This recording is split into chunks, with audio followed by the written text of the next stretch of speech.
Magluto tayo gulay na masarap. Ito may gulay ako dito. Malunggay. Hinugasan ko na rin yan eh. Tapos kalabasa na may sitaw. Ihalagay ko na rin.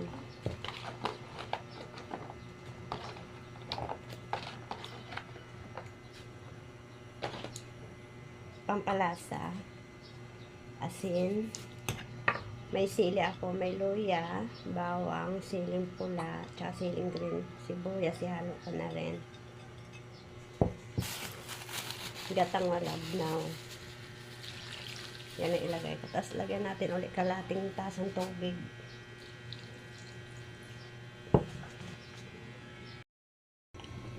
Lutuin na natin. Luto na tong gulay. Ilagay na natin ito yung gatang poro.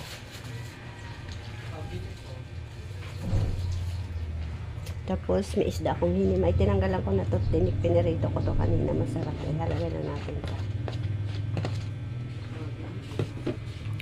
Huwag na natin takipan. Para yung gata na puro hindi siya mamumuo. Hintayin natin yung kumulo. Lagyan ko pala yan ng paminta, tapos yung tanglad nilagyan ko kasi pag may tanglad pampalasa. Tsaka yung boses ko, pausa ko ngayon. Tsaka pasensya lang kami nagbibideo okay dito linggo kasi ngayon dikit-dikit lang yung bahay sa amin.